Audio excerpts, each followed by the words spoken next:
بسم الله الرحمن الرحيم. أيها الإخوة والأخوات، السلام عليكم ورحمة الله وبركاته. أهلا وسهلا بكم من جديد في برنامجكم الأسبوعي زوايا. نحن الآن هذه فقرة نأخذ فيها شيئا من الاسترخاء والراحة، نريح فيها أنفسنا ونتفكر فيها بقلوبنا. فقرة أسميناها حياة القلوب.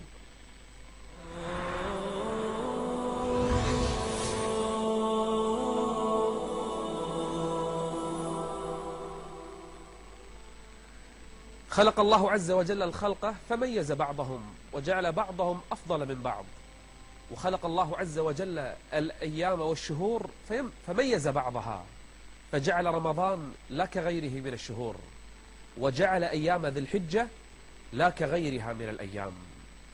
بل هذه الأيام التي بدأت من الليلة غدا الأول من ذي الحجة هي خير أيام العام على الإطلاق. أكثر من 350 يوم أفضلها أيام ذي الحجة. العشر الأول أقسم الله فيها فقال: والفجر وليال عشر. وليال العشر بدأت بهذه الليلة التي أقسم الله بها، وما يقسم الله إلا بعظيم. بدأت هذه العشر التي قال النبي صلى الله عليه وآله وسلم فيها: ما من أيام العمل الصالح فيها أحب إلى الله من هذه الأيام، يعني العشر. لا تقول لي أيام رمضان، حتى أيام رمضان أيام العشر أفضل منها، لأن النبي أطلق ما من أيام. قال الصحابة رضي الله عنهم: ولا الجهاد في سبيل الله، لأن عند الصحابة هذه أعلى مرتبة، الجهاد ذروة سلام الإسلام. قال: ولا الجهاد في سبيل الله. يصلي واحد بهالأيام أفضل من الجهاد، يقرأ قرآن أفضل من الجهاد. قال: ولا الجهاد في سبيل الله إلا رجل خرج بنفسه وماله ولم يرجع من ذلك بشيء. سوف نتكلم في هذه الفقرة عن أنفسنا في هذه الأيام، أعمالنا، أوقاتنا، كيف سنستغل هذه الأيام وهذه الليالي. هل حقا ما يحصل في البشر اليوم تمر عليهم العشر كأنها أيام أخرى في السنة؟ هل هذا صحيح؟ إن بكرة تشوف الناس في العمل وفي الدوامات وفي المدارس نفس الشيء، تشوف المساجد نفس الشيء، تشوف الشوارع نفس الشيء. هناك خلل.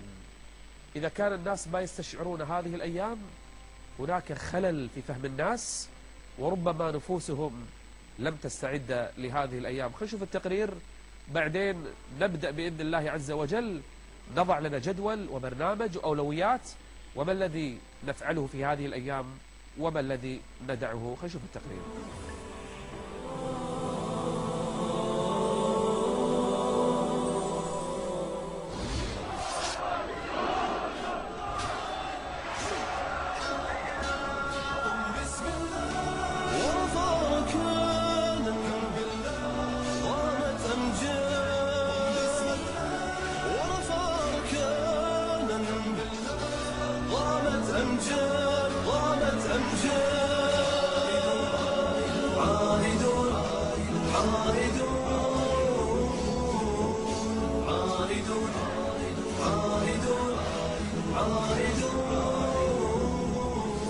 الجهاد وبذل الروح في سبيل الله هو أعظم عمل يقوم به المسلم لإرضاء الله عز وجل، فهل لهذا العمل من مثيل؟ يا عباد الله هيا بلغوا الدعوة لنا وانشروا الدين جميلا جل إشراقا يحتوينا. فعن النبي صلى الله عليه وسلم قال: ما من أيام العمل الصالح فيهن أحب إلى الله منه في هذه الأيام العشر. قالوا: يا رسول الله، ولا الجهاد في سبيل الله؟ قال: ولا الجهاد في سبيل الله. قم بسم الله وارفع ركانا بالله قامت أمجاد. قم بسم الله وارفع ركانا بالله قامت أمجاد. قامت أمجاد. إلا رجل خرج بنفسه وماله ولم يرجع من ذلك بشيء.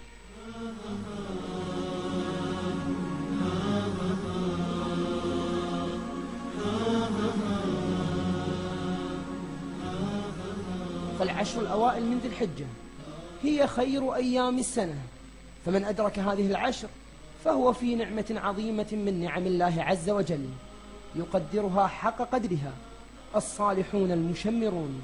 فواجب على المسلم أمام هذه النعمة أن يجاهد نفسه بالطاعة، وأن يخص هذه العشر بمزيد من العناية.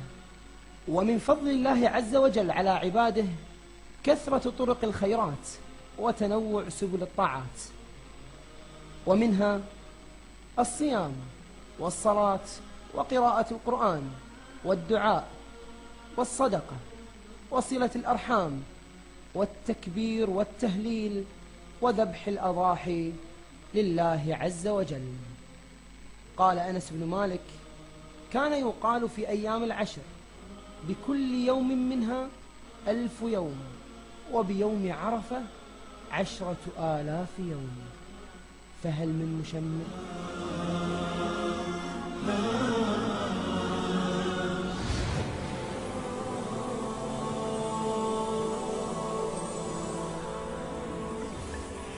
نهنئكم أولا على دخول هذه العشر، وأننا بفضل الله عز وجل أدركناها. احرص عليها ألا تفوتك فيها صلاة واحدة، لا تفوت صلاة.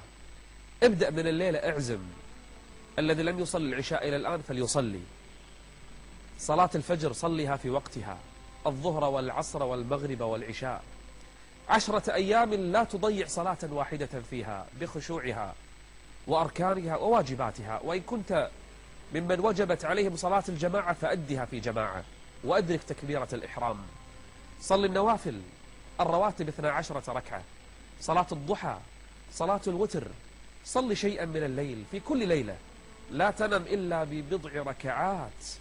والله ما من أيام تصلي فيها قيام الليل مثل هذه الأيام، ما من أيام تصلي فيها الضحى مثل هذه الأيام، ما من أيام تصلي فيها الوتر مثل هذه الأيام.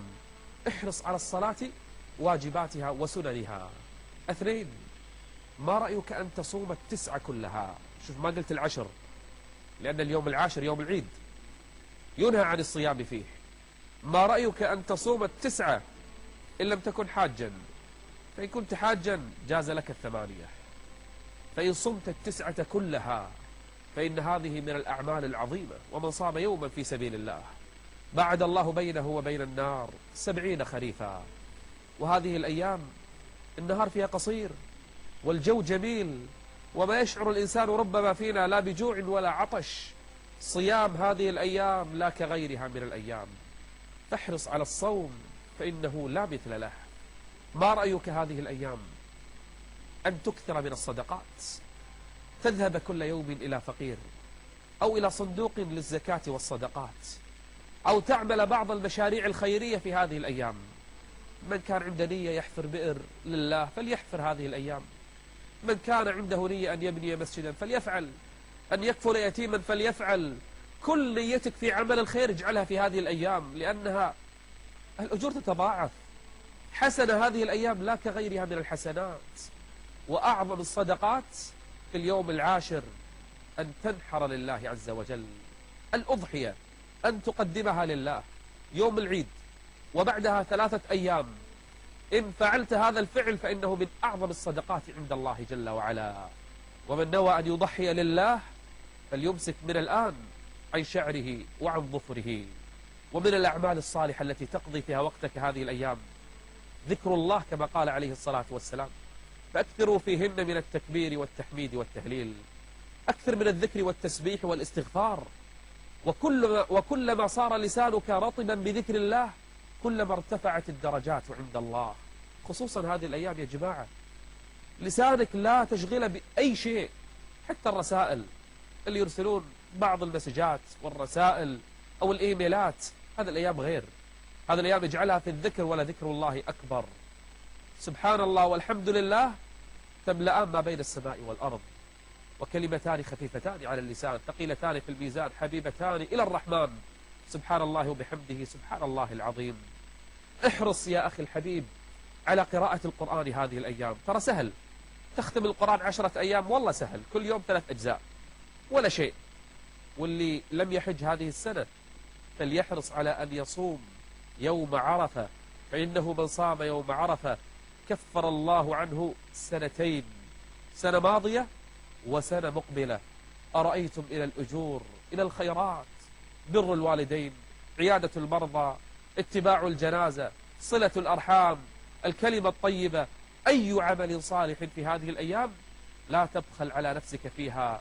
أما أولئك الذين يريدون أن يضيعوا هذه الأيام بإعلانات عن حفلات أغاني، للأسف من الآن يستعدون لها، أو سفرات محرمة من الآن يتجهزون لها، أو حفلات لا ترضي الله عز وجل، فهؤلاء مساكين هم المحرومون، لم يستفيدوا حتى من هذه الفرص العظيمة عند الله عز وجل.